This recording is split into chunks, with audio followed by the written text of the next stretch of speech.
Critter Trades here, and today we're going to take a look at the Roadanvi 9-inch touchscreens. And what these are is these are replacement radios for your vehicle, and these will change your normal OEM radio to be a touchscreen one. And almost all other models have a lot of different features on them. Each one is a little bit different, so make sure you check the description of the one that you're purchasing.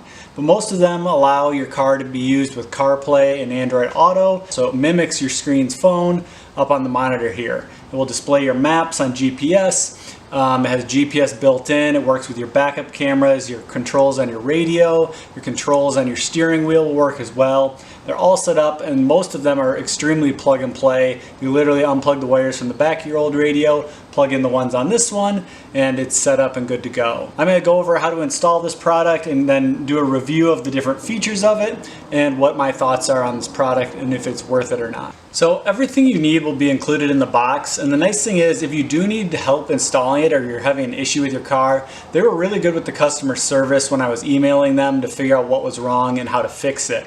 And it comes with a lot of different cables. It does seem a little bit overwhelming at first, and depending on your vehicle, you might not need all the cables. They just include a lot of extra ones as well in case you do want to set up certain features with it. It does also come with some really nice guides here. It shows you how to set it up for your specific vehicle, how to uninstall your stock radio and install your new one.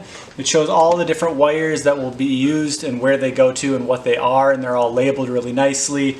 And again, it's got lots of different information on all the different pins, the outputs, and how to set it up and install your phone, for example. It also has like the things for your security radio code for your OEM radio and generally what the OEM code would be for unlocking it, because you will need to use that for most of these. Almost everything that you could ever need is on these forms here. So if you're lost, you follow these directions. They're very straightforward. If you are looking to purchase this, check out a link in the description. If you have any questions or comments, post them down below as well. So for my vehicle, the first thing I need to do is there's two HVAC controls that I need to detach. One is on this side, one is on this side. The one on the driver's side, you can just reach under there and pull it off to the side. This one, you're gonna have to remove the glove box, which is a very simple process. There's a little clip here that you pull off to the side. In Crosstrek, you can pull off the side tab here and here as well. There's two tabs you pretty much pinch in on the sides once you remove this. Your cabin air filter is right here, and in here is the tab you need to remove. So this one here is identical to the other side. You pull this cable straight sideways out of here and off. Pull that straight out sideways. And then it pulls this straight outside of this clip here.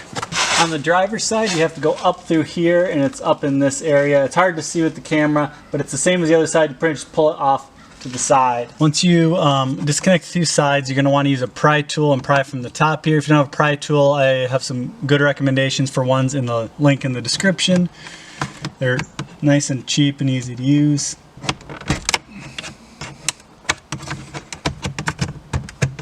Just kind of gently pry along the edge.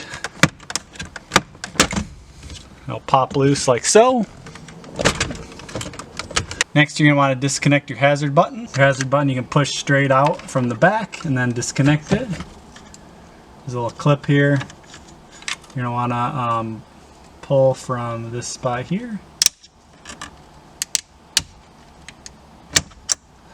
Kind of push in on this tab and pull out on these side tabs. Push in here.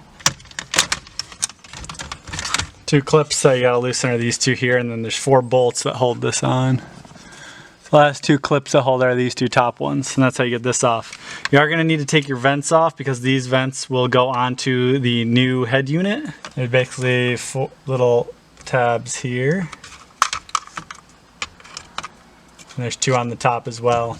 It would be really helpful if you had another person, but you can do it yourself. You got to try and push these evenly so you don't bend them is all. Just be careful. So there's 4 tabs here, and you have to do 2 at a time pretty much. Try not to get it too crooked in there. If you get too off, don't pull the top too far out. It kind of wants to come out more evenly to get these vents out, and then they just slide right into the new one. Then you're going to take out these 4 bolts here to remove the radio.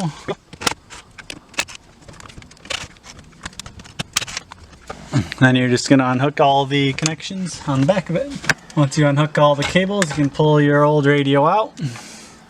This one has a clip on top, clip on top, clip on top. This one pretty much just pulls straight out. There's 4, or there should be, depending on your model. Some will have some extra things in there as well. Again, make sure you disconnect your battery before you do this so you don't electrocute yourself or hurt your equipment. Next, you're going to install your 2 vents back into these, and they're pretty straightforward. There is a left and right. They pretty much just slide straight on in here. Just make sure you align both tabs before you start pushing them on too far.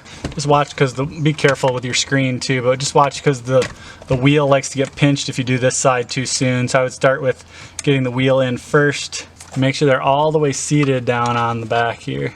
Now, most of these you can start reconnecting right away. If you have other wires that you want to connect, check out the wires that are included, because there's a lot of different things you can hook up if you want them to. You don't have to use them all, but you can. So make sure you're hooking them up to the right spots. They should only fit in one location. It's pretty straightforward. So make sure it fits here. It comes with 2 different ones in this way. Push that in, then you'll be able to clip that up and attach that in here like so. It does have some screws you can use to put it on in the back. Alright, so once you get everything hooked up, your hazard lights and your 2 vents on here, basically the black connectors go into the new unit, and then your stock Subaru ones will plug into these, depending on which ones you have, and they should only line up with one of them. There are a lot of other options if you want to add other things, which you can do that.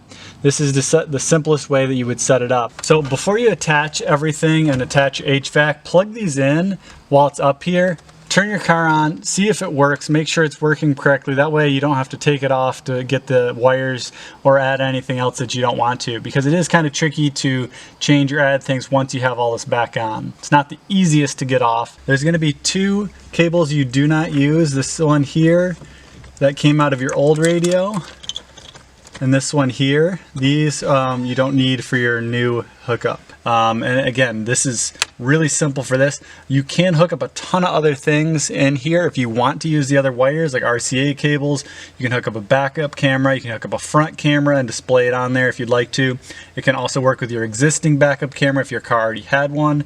So again, it's really easy to add on a lot of different things if you want to. Subwoofers, amplifiers, those sorts of things. This will pretty much hook up with any option, anything you'd like to add on to a car stereo. This will have that option to do so if you want to. So we're going to button this back up and take a look at how it looks on there. So boots right up here, and then you can go into the settings here to change what you want. There's lots of different options. We're going to go back to home. So if you hook up the GPS signal, it will be able to use this in-app GPS, which is included on here. There's a lot of different features though, which is really nice. To link your phone, you slide over to the side. Not that one, you slide over. Some of the apps you can touch. So you can go to the different ones. You want to listen to the radio, for example. You can go to phone link here to link your phone, which is basically how you would set up CarPlay. You can use USB or Bluetooth. Bluetooth is easier because then you don't have to have any cables linked up at all. Find this name under your phone, Bluetooth. Then it'll give you a code on your phone. Pair in there.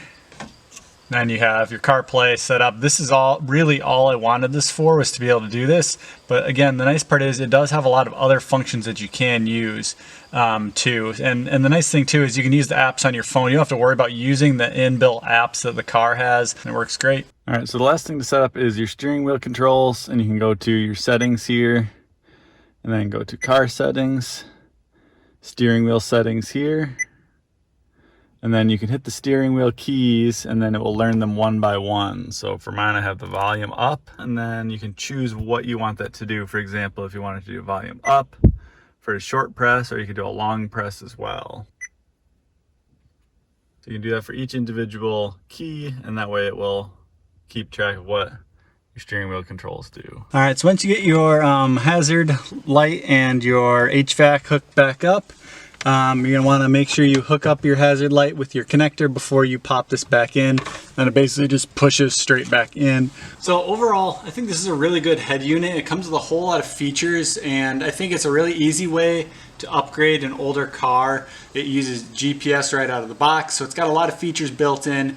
And again, really nice touch screen. The sound quality is really awesome. If you are looking to purchase this, check out a link in the description. If you have any questions or comments, post them down below as well.